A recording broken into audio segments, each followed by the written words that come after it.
Quero agradecer a todo mundo e acho que, assim, hoje, queria dividir um pouco com vocês. Eu vi duas é, coisas que me chamaram muita atenção. Uma delas eu vou até citar aqui no chat, é uma matéria que saiu aqui colocando a produção de máscaras.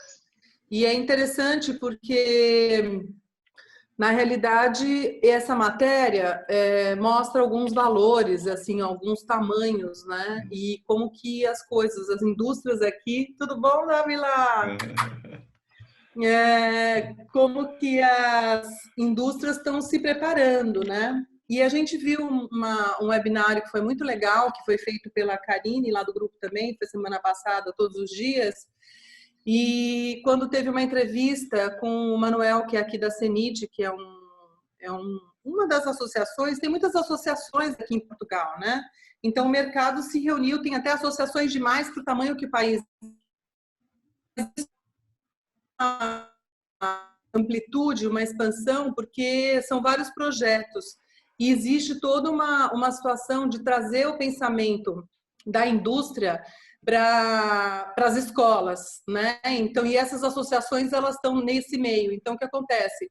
Muitas coisas, tem muitos projetos científicos e tecnológicos e de inovação que saem da escola, circulam pelo mercado e do mercado circulam para a escola e assim vai posição, né? Eu vejo, e outra coisa que eu achei interessante, até falei com a Fê mais cedo, eu recebi da Fiesp, eu nem circulei porque eu fiquei um pouco confusa com relação às ações que vão ser feitas no Brasil, mas mostra lá várias ações de vários países e um dos países também já é os Estados Unidos. Então, assim, desde que a gente começou o grupo e que a gente começou a me dar o mic, eu vejo que eu enxergo alguns avanços. Eu já enxergo que, assim, as pessoas já se desesperaram, né? A gente já se animou, já ficamos eufóricos, já ficamos dolorosos, já ficamos tristes, mas eu enxergo que agora a gente já está no momento de ação, né? Assim, a gente já pôde imergir em vários pensamentos e começa a perceber que, de alguma forma, já existem alguns planos para que as coisas aconteçam, né? Claro que em duas, três etapas, então eu acho que o que a gente precisa pensar em como a gente vai se manter, né? Qual é a cara que a gente vai dar e como é que a gente vai aparecer nesse momento. Então, eu deixei aí essa matéria, porque, por exemplo, a máscara foi falada nessa matéria desde referências para os órgãos da área de saúde, que vai ser totalmente necessário, já está sendo, depois para as escolas, depois para as empresas, depois para vender isso em outros pontos de venda que não necessariamente, e depois até que eles já estão começando a receber pedidos de grupos que trabalham com a moda mesmo, né? As grandes cadeias de moda, que também estão pedindo para complementar com as suas coleções. Não é uma coisa tão grande, não é um valor tão grande, mas isso, né, é um suspiro, assim, a gente já começa a ver algumas pessoas se movimentarem. E nesse webinário que teve na semana passada, o Manuel, que tem uma indústria, ele é o presidente do CENIT, que é uma das associações, né?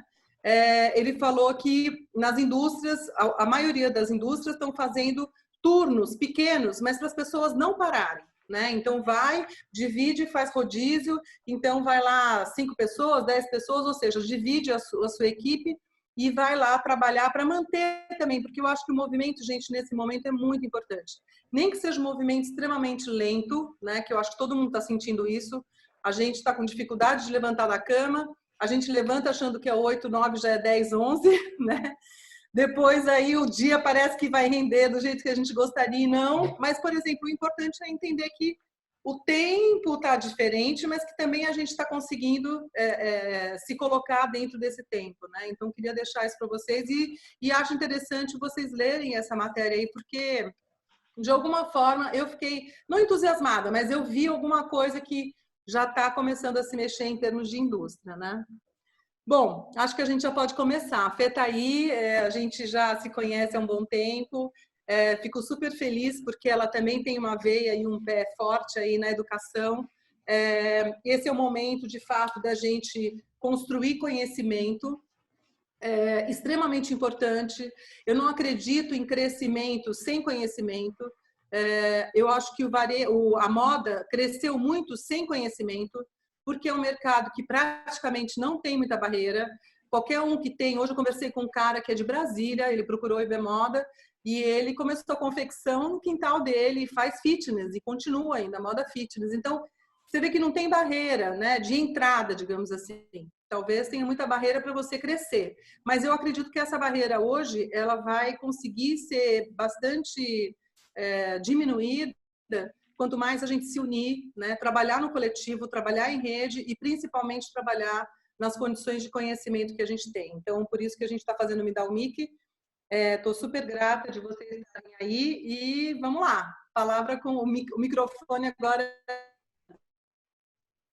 Pessoal, boa tarde. Obrigada, né, Luciane e André, pelo convite e pela confiança. Oi, meninas. Eu dou aula há muitos anos, eu sempre falo que a sala quase sempre é oi, meninas. Aí tem sempre um menino que faz que eu fale oi, pessoal, né? Enfim. Eu trabalho com moda desde os 18 anos. Eu estava conversando com a Lu hoje de manhã. E no meu ciclo de amigos, as meninas me chamam de sobrevivente da moda, né? Porque eu era de uma turma de 80 alunos, onde 14 se formaram no mercado, eu e mais uma, né? Então, realmente é um mercado onde a gente tem que ter muito amor. Eu costumo muito, assim, eu tenho uma empresa hoje, né? Uma empresa de consultoria, já explico um pouquinho melhor, mas eu costumo muito falar que a minha missão, tanto como educadora como empreendedora, é fomentar o comportamento profissional na moda, né? Eu dou aula nos cursos livres, eu recebo alunos de formações diversas, área de saúde, direito, enfim, e eu costumo sempre falar, olha, todos são bem-vindos, contanto que vocês entendam a moda como algo sério, né? Não é só comprar roupa, não é só combinar look, a gente tem uma indústria super longa, a gente tem uma cadeia muito longa, um caminho muito longo para ser percorrido até esse produto chegar na vitrine da loja, né? E é importante que quem realmente quer trabalhar com moda entenda isso. Eu trabalhei durante 15 anos, né, na indústria, trabalhei em empresas micro até a companhia Hering, na coordenação de produto, sempre com produto. Trabalhei com produto têxtil, em tecelagem, enfim, sempre com produto. Entrei na faculdade, eu queria trabalhar na parte de editorial, né? Então, eu queria trabalhar em revista, em jornal, não deu certo. Nunca trabalhei, fui para o produto de lá, nunca mais saí. Eu sou professora há 10 anos, comecei no Senac, então já dei aula durante 8 anos no Senac, estou há 6 anos na Belas Artes, FAAP, Universidade Anhembi Morumbi, e hoje eu também dou aula na pós-graduação do IED, né? Eu dava na graduação, agora eu estou na pós-graduação. Enfim, estou rodada aí nas faculdades de São Paulo. E realmente eu gosto muito da parte do ensino, é o que me preenche. E eu tenho uma empresa, esse ano a gente faz 5 anos, que foi uma empresa que surgiu de uma oportunidade, né? Um pouquinho antes de vocês entrarem, o André estava falando, a gente já vem de um período de crise, arrastando uma crise há muito tempo. E foi justamente em 2014 para 2015, quando o mercado começou a dar uma grande patinada, que eu comecei, vários pequenos e médios empreendedores começaram a me procurar pedindo ajuda. Alguns para montar uma empresa porque tinham sido demitidas e tinham dinheiro de uma rescisão e queriam montar uma marca, outros porque já tinham uma marca que ainda estavam trabalhando num sistema de um cronograma muito antigo e queriam reorganizar esses processos. E aí, eu que nunca pensei em ter um negócio na moda, estava no momento que eu queria me dedicar à parte de educação, né? Recebi um negócio no meu colo. Então, foi jogado no meu colo uma oportunidade de negócio, no momento que era um momento onde o mercado estava também com desemprego. Claro, nada se compara ao que a gente está vivendo agora, mas não era um momento muito positivo. Comecei a empresa, então a gente tem hoje, né, vamos fazer 5 anos, já atende mais de 40 marcas. O nosso trabalho basicamente vai da pesquisa de tendência até a entrega desse produto acabado, né? Fernanda, você é uma representante? Não, eu não sou uma representante, eu não monetizo através dos meus fornecedores. Você é uma facção, um ateliê? Não, não sou, né? Eu construí um esquema de trabalho onde eu sou praticamente um departamento de produto terceirizado dessas marcas. Então, eu tenho uma equipe, né? Eu não sou sozinha, eu tenho uma equipe de coordenadores de produtos, de designers, um grande ecossistema de fornecedores que me atendem diante de uma demanda menor. A gente sabe que é um mercado muito complicado para quem tem pequenas quantidades, mas eu tenho boas negociações com fornecedores parceiros, com uma qualidade e com um profissionalismo, né, que o consumidor exige hoje, tá? Então, acho que é basicamente isso. Eu me divido entre o Brasil e os Estados Unidos, né? Então, eu tenho agora também vivido um pouquinho essa experiência lá. Agora, quando tudo isso começou, eu estava começando algumas negociações de marcas pequenas para fabricarem aqui no Brasil, marcas que não têm um volume para fabricar na China, enfim, também é um projeto futuro. E a nossa conversa hoje, né, que a gente separou aqui, é a questão do produto, né? Eu tenho recebido muitas perguntas com relação a estoque. Fernanda, o que eu faço com o meu estoque? Eu lembro que inicialmente, eu acho que deve ter acontecido com vocês também, a gente começou a ser bombardeado com e-mail marketing de desconto, né? E aí aqui entra o que eu estava falando, lutar com as armas que tem. Quais as armas que nós tínhamos antes de tudo isso? Remarcar produto para poder criar um fluxo de caixa, né? Mas, poxa vida, a gente começa a enviar um monte de e-mail marketing para esse consumidor sem perguntar se ele está bem, se ele está em segurança, se ele está em casa, sem pensar que ele pode comprar aquela bota linda com salto 12, mas ele vai usar isso aonde, né? Então, assim, por trás dessa comunicação conhecida, começaram a vir questionamentos com relação a esse período desconhecido, né? E aí a gente colocou aqui, eu vou compartilhar a tela com vocês, que eu fiz uma apresentaçãozinha. Depois, até se o André e a Lu permitirem, eu posso compartilhar esse PDF, tá? Deve ter algum erro de português que eu fiz lendo, mas depois eu reviso para enviar tudo certinho. Então, compartilhando aqui, eu peguei alguns dados, né? Vocês estão conseguindo ver a tela? Então, que aqui para mim foi. Então, eu peguei alguns dados aqui para a gente falar um pouquinho, né? E aí eu começo aqui com... Eu tenho usado bastante... Assim, a gente tem recebido muito material e eu tenho usado basicamente... Eu tenho focado em alguns veículos que eu confio bastante. O Business of Fashion é um deles, né? E aí tem algumas citações que eu peguei lá para poder embasar um pouquinho o nosso bate-papo. Então, assim, aqui, né? Então, com os economistas prevendo uma forte queda nos gastos dos consumidores e as lojas de departamento cancelando os pedidos no verão e no outono, o problema de excesso de estoque só vai piorar, né? Então, tem lá uma reportagem, depois eu posso compartilhar super também o link com vocês, onde eles falam que a tendência realmente é a gente ter que lidar com esse estoque, porque os varejistas, os magazines estão cancelando, as empresas já estão com esses estoques de produtos, e além de tudo isso, a gente tem agora, né, as empresas costumavam muito incinerar o estoque e tudo mais, mas a gente tem também uma retaguarda de uma legislação que começou na França proibindo, né, incinerar esses estoques. E quando a gente fala de estoque, se a gente é uma empresa de pequeno, de médio porte, a preocupação é muito grande com relação a vender ou não vender. Mas uma empresa de um porte muito grande, além do vender ou não vender, a gente tem uma questão também do armazenamento desse estoque, né? Então, como é que a gente armazena tudo isso? Eu preciso de um espaço físico, isso tem um custo. E aí, seguindo, o que fazer com todo esse excesso? Eu fiz uma tradução livre com todo esse excesso de inventário, de inventory, né? Estoque. E aí, eu trago alguns pontos importantes. Eu não sei, Lu, se a gente abre para pergunta depois, né? A gente deixa para abrir depois. Tá bom. Tá. Então, eu acho que antes da gente responder, a gente tem algumas perguntas para fazer para nós, né? Como empresa, como empresário, como funcionário. E aí, quais são essas perguntas? Qual é o tamanho da sua empresa? Né? Dependendo do tamanho da sua empresa, do tamanho do seu estoque, da saúde financeira da sua empresa, você vai conseguir traçar algumas estratégias, né? Então, qual o tamanho da sua empresa, qual o tamanho do seu estoque?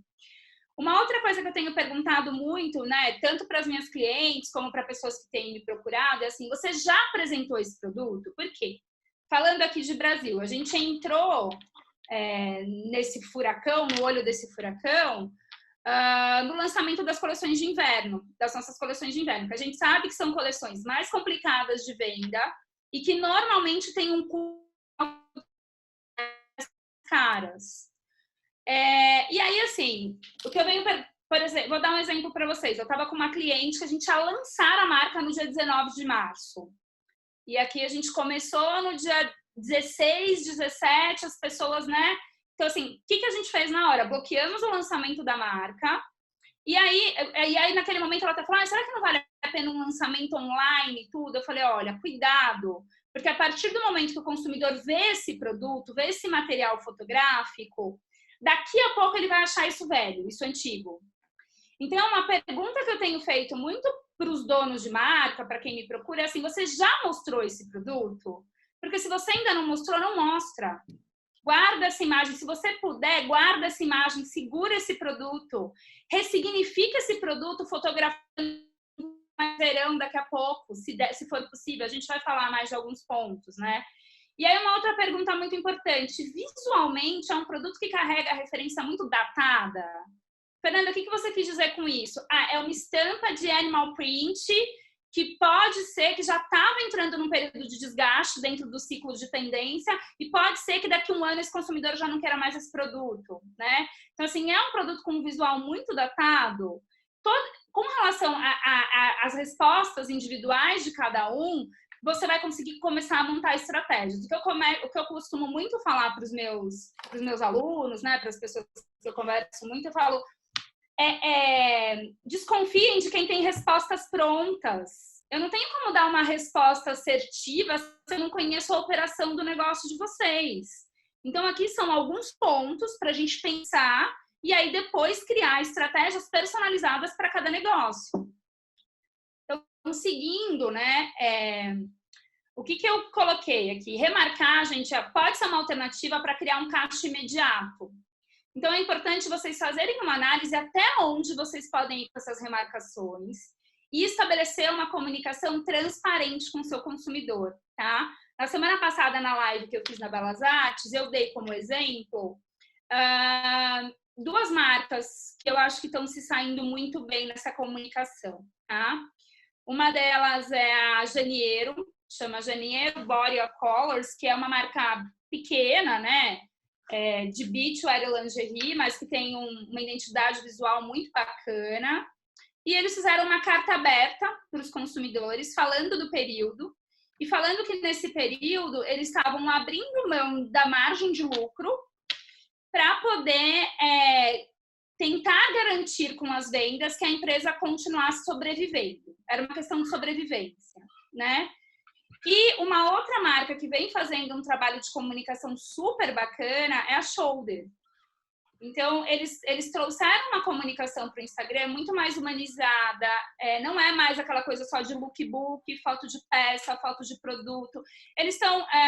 a marca está fazendo 40 anos esse ano, eles estão revivendo o acervo da marca, eles estão mostrando os bastidores de como tudo foi criado.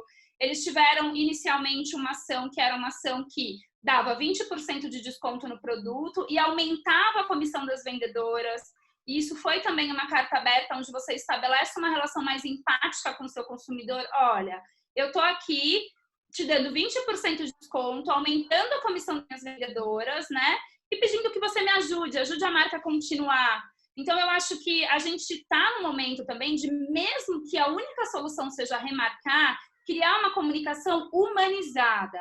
Tem uma empresa que eu gosto muito que chama Social Miner, que eles falam muito sobre marketing, people marketing, né? Então, é trabalhar essas ferramentas online para criar uma comunicação mais amistosa com o consumidor. Porque eu acho que a grande armadilha que a gente pode ter com relação à remarcação, dentre várias, né? Mas uma delas é assim, cara, será que o seu consumidor não vai começar a achar que você tinha uma prática de preço abusivo?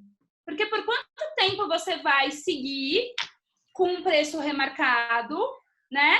para que a sua empresa continue vivendo ou sobrevivendo? E qual vai ser a percepção desse consumidor? Opa, será que eu passei anos da minha vida pagando muito mais do que esse produto valia? Né? Então, eu acho que isso é um cuidado que a gente precisa ter também, e numa atitude desesperada, você não fazer algo que desconstrua toda a construção de valor da sua marca, que é algo que demora muito tempo para acontecer, não é do dia para a noite. Né? Então, assim, um cuidado para não cair nessa armadilha. Por isso que eu acho que uma comunicação direta no momento da remarcação, ela é muito importante. E uma outra questão que eu tenho falado muito aí, no caso, para as minhas clientes, que são pequenas empreendedoras, é assim, se puder segurar o produto e ressignificar, vamos segurar e ressignificar, porque a concorrência também vai estar desleal, né? A gente tem várias marcas de desejo no mercado com preços remarcados. E aí a percepção, a comparação do seu consumidor, da sua marca com outras marcas, ela também muda. Quando você passa a ter preços muito parecidos de marcas que eram marcas inacessíveis de desejo, que estão trabalhando uma remarcação de 40%, 50% de desconto. Então, eu acho que a gente tem muitas armadilhas que fazem com que a gente pense antes de ter uma ação imediata, tá? Então, eu coloco aqui, né? Será um grande desafio você vender se o seu consumidor olhar apenas para o seu produto e não enxergar os seus valores, porque a oferta de produtos, ela será e está sendo intensa, imensa, né? Então, assim, cuidado quando você está pensando só em preço e descartando os valores da sua marca, porque você vai cair numa seara de comparação que vai ser desleal. Eu acho que esse é um grande cuidado que a gente precisa ter. Pontos importantes. Oi, então, lindona, assim, fiz pipoca. Pontos importantes. Nos Estados Unidos, a gente já tem algumas redes de outlet, como a TJ Maxx, por exemplo, que eles estão totalmente estocados e eles não estão comprando nada, eles não pretendem arrematar estoques para a próxima temporada, né? Um outro dado triste, mas interessante, é que a Saks, que é uma grande loja de departamentos também americana, eles suspenderam os pagamentos das marcas por 3 meses. Coisas desse tipo estão fazendo com que as marcas tentem chegar direto no consumidor final, né? Há 3 anos atrás, em 2017, eu estive na Euroshop, esse ano eu fui novamente em Düsseldorf, na Alemanha, e naquele momento, há 3 anos atrás, nós tivemos um seminário lá com um profissional da Bergdorf Goodman, e ele já previa uma possível grande transformação e até o desaparecimento de um modelo multimarcas. Porque cada vez mais as marcas querem estabelecer uma relação mais próxima do seu consumidor final sem ter um atravessador.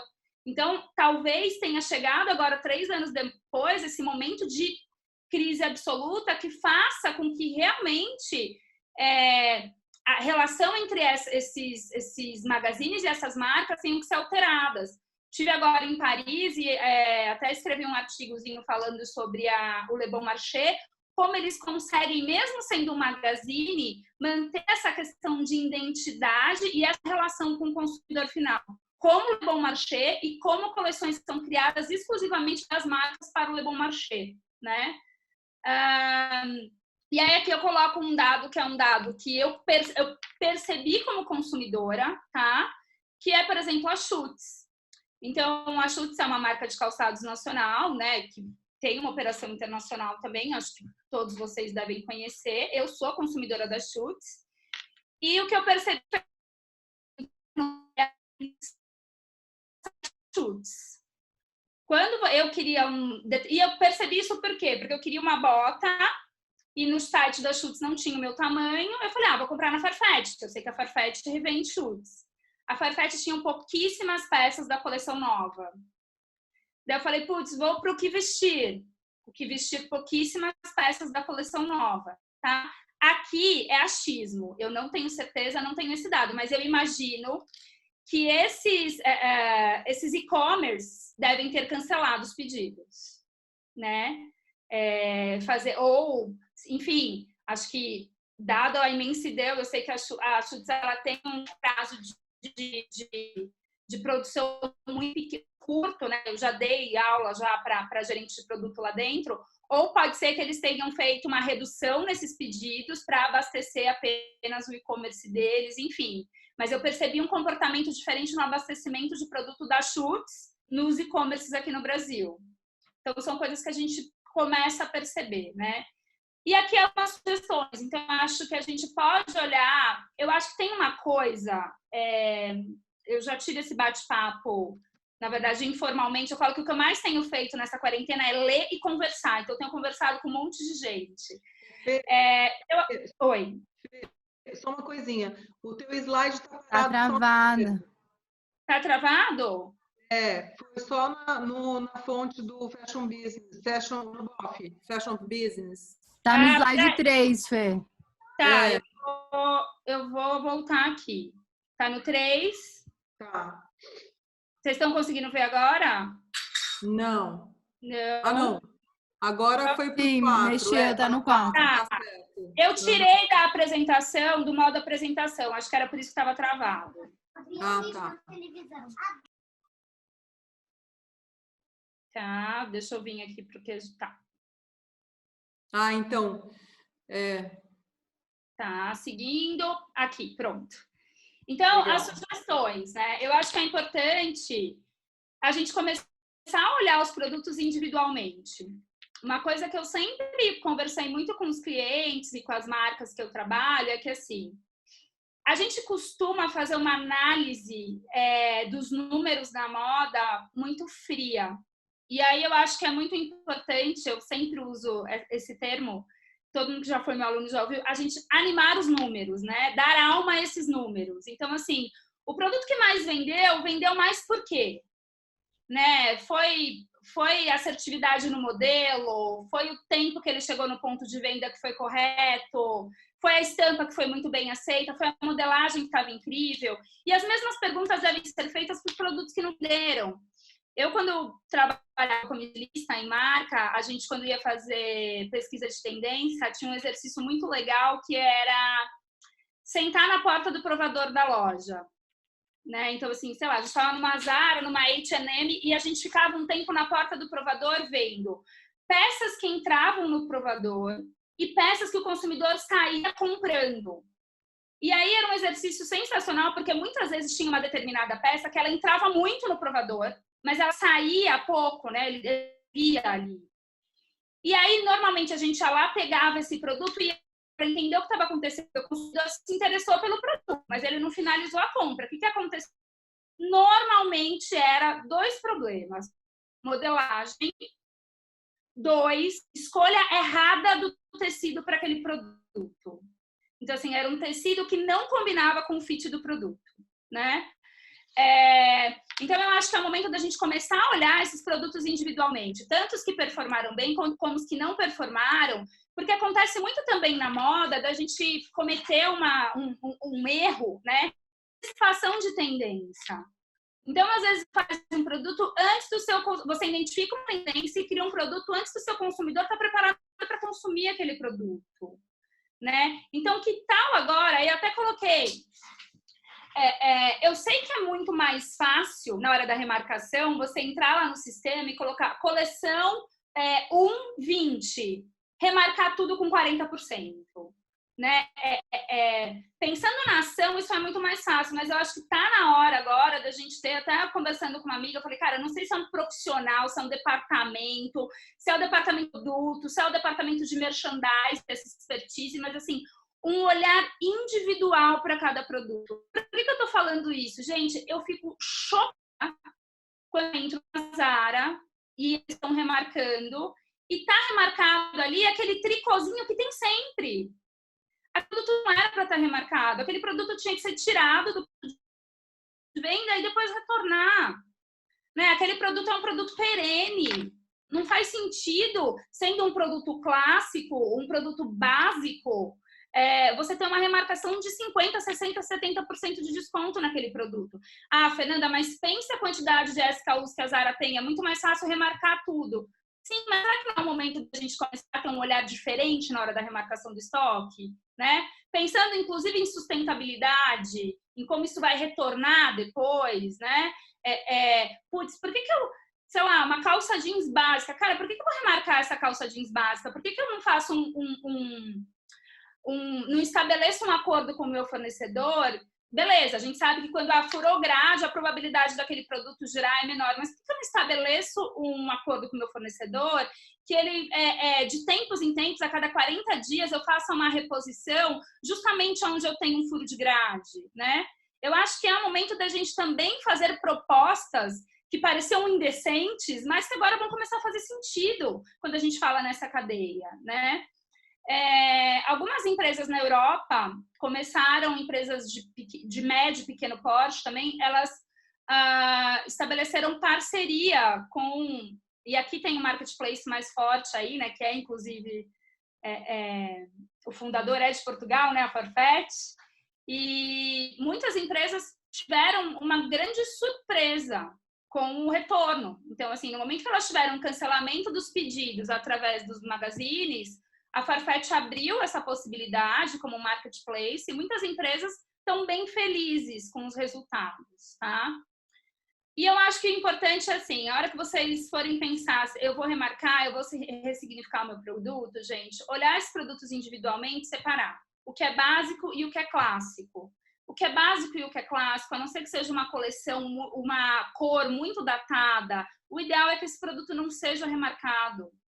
Né? Vamos segurar esse produto, ou vamos estabelecer mesmo uma cultura, começar a reeducar esse consumidor que, olha, você vai chegar e a loja está com desconto, mas essa parte aqui que é dos produtos clássicos e básicos, eles não têm remarcação, né? Separar os produtos também, então fazer uma análise individual e separar os produtos que têm uma relação muito forte com estação e clima. Então, por exemplo, essa minha cliente quer lançar uma coleção e que a gente resolveu não lançar agora. O que nós fizemos? Qual foi a alternativa, né? Produtos que a gente acha que não tem, produtos que não são pesados, eles serão lançados assim que o mercado restabelecer, né? E eles ainda não foram apresentados, então realmente será um lançamento. Produtos que a gente acha que é pesado, que tem uma conotação mais invernal, nós vamos segurá-los para lançar no próximo inverno. Ah, Fernanda, isso na minha empresa é utópico. Gente, por favor, eu não estou aqui querendo ditar regras dentro da empresa de cada um, mas assim, possibilidades dentro da realidade de vocês. Essa minha cliente ainda não tinha lançado a marca, para ela foi possível fazer isso, né? Fernanda, eu não posso esperar, eu preciso remarcar, mas que essa remarcação seja também feita de maneira inteligente, não de maneira desesperada, né? Eu sei que é difícil não ficar desesperado nesse momento. E aí eu acho que, assim, sugestões também, daqui para frente, abusar do styling, gente. Já há algum tempo a gente fala da importância desse profissional na moda, né? Eu acho que vocês passando tudo isso, buscar um bom styling para poder ressignificar esses produtos, né? A gente fala hoje de um consumo muito imagético, né? O Instagram tá aí para isso. E a gente tem um estímulo de consumo muito grande que faz com que as pessoas... vi uma foto, Mas, assim, normalmente elas não param para analisar. Então, você tem uma calça bacana que foi fotografada com uma camisa estampada, faz uma outra composição para fotografar essa peça, né? Se ela foi fotografada com um salto alto e uma camisa estampada, coloca ela com uma t-shirt e com um tênis e num outro acting da modelo e você tem um novo produto. Eu acho que é até uma maneira de você começar a ensinar o seu consumidor as várias possibilidades de uso de um mesmo produto, né? Eu tenho visto algumas marcas trabalhando a comunicação do Instagram de maneira diferente agora. Então, tem uma outra marca que eu gosto muito, que é a Kate Spade. Ela saiu também desse feed, que era um feed só produto, lookbook, e ela vem para um feed mais humanizado, né? Mostrando algumas clientes usando as peças, não só aquela coisa muito posada, muito produzida. Então, eu acho que vai ser a hora da gente, pegar uma mesma peça e fazer 5, 6, 10 fotos ressignificando imageticamente esse produto, tá? Ressignificar ele visualmente. Uma outra alternativa, né, que a gente já vem estudando muito isso, há pelo menos uns 5, 6 anos, é a questão do upcycling, né? Poxa, Fernanda, dá um trabalhão, gente, mas você tem lá um lote de camiseta que não girou. Cara, dá pra... Hoje a gente tem... Desculpa. A gente tem estamparia digital, que a gente consegue estampar a peça fechada. A gente tem alternativas dos bordados. Óbvio, putz, Fernanda, eu vou desmontar a peça e refazer outra. Normalmente isso dá um trabalhão danado, né? E às vezes realmente não vale a pena. Mas às vezes é um produto que você consegue realmente assim, putz, é um tricô básico. Cara, vamos bordar esse tricô, né? Vamos fazer uma intervenção e colocar uma sobreposição de um tecido. Eu acho que também, eu estava lendo, inclusive nesse artigo do Business of Fashion, eles falando, olha, é um momento que nós vamos ter muitos criativos desempregados, é fato, né? Muitas pessoas, e dentre essas pessoas, criativos. Vamos usar a criatividade dessas pessoas também, vamos desafiá-las a criar coisas novas, né? Porque por mais criativos que sejamos, o mercado sempre coloca a gente dentro de uma caixinha, que é uma caixinha do método, né? Assim, assim, assim, assim, e termina assim. Então, acho que é um momento. Eu acho que também vai ser um momento num planejamento de próximas coleções, da gente planejar cada vez. Isso é uma coisa que eu já bato há muito tempo, principalmente aqui no Brasil, né? A questão da estação. Eu uso muito como exemplo a Vetements, né, que é francesa, e como eles não trabalham estação, eles trabalham identidade de marca. Então é óbvio, né, que a gente precisa ter produtos mais quentinhos ou produtos mais fresquinhos de acordo com a estação, mas se a gente também trabalhar o nosso core de coleção, respeitando a identidade da nossa marca, eu costumo falar, o que é identidade de marca, Fernanda? É quando você olha aquela marca e fala, olha um produto e fala, este produto tem cara de, né? Este produto tem cara de Farm, este produto tem cara de Osklen. Isso é uma marca com identidade. Então, talvez a gente, na hora que for separar, dividir esse mix de produto, né, forçar um pouquinho mais a mão nesses produtos que são básicos e clássicos e com identidade visual da marca, né? Porque também o básico e clássico não significa o que você encontra em todo lugar, né? Você vai ter o seu clássico, o clássico de acordo com a identidade da sua marca, o básico de acordo com a identidade da sua marca, né? E aí, assim, coloco aqui um pontinho de reflexão, né? Que o consumidor, ele é muito estimulado visualmente. No momento em que você altera uma foto, o acting, a ambiência, a produção, e você apresenta esse produto de uma outra maneira, com outras possibilidades de combinação, esse produto vai renascer na visão desse cliente, né? Eu lembro que quando a gente falava muito mais do comércio online, né, ou offline, a gente usava muito usamos ainda muito essas técnicas com visual merchandising, né? Trocar o produto de lugar, combiná-lo com outras peças, colocá-lo na vitrine numa combinação nova e você vai ressignificando esse produto dentro do PDV. E aí, por fim, assim, coloquei tá meio grande, mas aqui, só para também colocar aqui o meu pensamento empático, né? Porque eu falei de uma comunicação empática e é isso. Eu sei que dá trabalho selecionar os produtos dentro de uma organização média ou grande. Mas eu também, assim, o pontinho que eu coloco na cabeça de vocês, não seria a hora da gente usar alguns programas que auxiliam na seleção dos produtos, que serão remarcados e transformá-los em produtos perenes? Eu tive agora na Euroshop, eles tinham lá uma das soluções que eles apresentavam para o varejo, era essa questão da contagem de estoque através do RFID, né? Putz, Fernanda, isso requer investimento, tempo, trabalho, sim, mas na hora da gente planejar e começar a colocar as coisas em prática. E eles mostravam justamente uma solução que você passava, não tinha aquela coisa do inventário peça por peça, você passava um scan ali numa cubagem e ele já te falava quantos produtos de cada um tinha ali dentro, porque daí fica muito mais fácil até para você fazer essa seleção, né? Então, eu acho que, assim, uma coisa que eu sinto muito aqui no Brasil é que a gente ainda... E aí eu até vi um meme, né? Brasileiro adora um meme, né? O que acelerou a inserção no mundo digital da sua empresa? As tendências tecnológicas? Não, o Covid-19, né? Então, tá muita empresa ali correndo, porque eu vejo o nosso varejo ainda, né? A nossa cadeia de moda, salvo algumas exceções, mas no geral muito parada nos anos 90 ainda, né? Eu brinco muito em sala de aula, mas assim, brincadeira, não é brincadeira, é verdade. que muita loja ainda acha que, nossa, fornecer uma experiência para o consumidor é ter uma máquina Nespresso no PDV, né? E é muito mais do que isso. Então, eu acho que é a hora realmente da gente se capacitar e também, assim, estava até conversando com a Karine, né? Ontem eu bati um papo rapidinho com ela. Daí eu falei para ela, Karine, eu acho que é a hora da gente compartilhar bons conteúdos, porque também, normalmente, quem tem bom conteúdo estava muito ocupado. E aí ficava, não, eu vou sentar, agora não, agora a gente está com tempo. Então, assim, vamos abrir realmente, acho que essa iniciativa é incrível para a gente poder tentar transformar. E eu acho que é isso, gente, basicamente isso.